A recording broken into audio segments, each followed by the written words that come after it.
তোমরা একটা জিনিস মনে রাখবা, তুমি যদি প্রথমত এমন কিছু করতে চাও যেটা তোমার মনের মধ্যে অনেক দিন থেকে আশা আশা আছে, সেটার জন্য তোমাকে ফার্স্ট যেটা করতে মানে যেটা জিনিস করতে হবে সেটা হচ্ছে বিশ্বাস।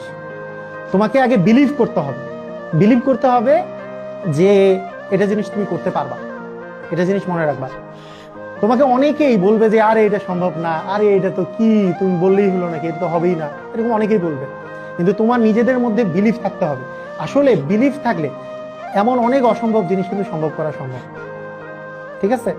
যেমন তুমি তুমি যদি চিন্তা করো, আজকে থেকে 1000 বছর আগে কাউকে যদি জিজ্ঞেস করা হইতো যে তুমি টেলিফোনের কথা যে বা মোবাইল ফোনের কথা, যে এক জায়গা থেকে কথা বলবে, হাজার হাজার মাইল দূর থেকে আরেকজন কথা বলবে, ওরা বলবে এই কি অবাস্তব কথা, এগুলো তো মানে জিন পরির কথা, এগুলো এগুলো হচ্ছে।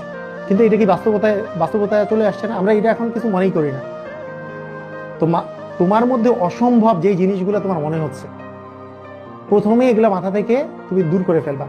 ইনশাল্লাহ আল্লাহর উপরে তুমি ভরসা রাখবা, আল্লাহর উপরে আস্থা রেখে।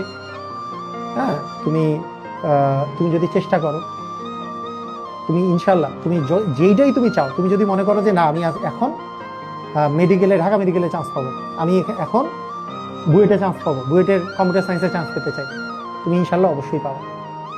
তো এটার জন্য আগে বিলিভ দরকার, এবং ওই অনুযায়ী ত্যাগ, মানে শুধু বিলিভ করলেই হবে না, বিলিভটা এমন হবে যে এই বিলিভের জোরে তুমি কি করবা, তোমার দেখা যাচ্ছে যে তুমি সবসময় খালি অঙ্ক করতেছো, তুমি সবসময় হ্যাঁ এমসিকিউ সলভ করতেছো, কোথায় আছে এই বিলিভটা যদি তোমার মধ্যে থাকে, আমি শিওর তোমরা অনেক ভালো স্টুডেন্ট, অনেক ভালো স্টুডেন্ট, তোমরা অনেক ভালো কিছু করবা।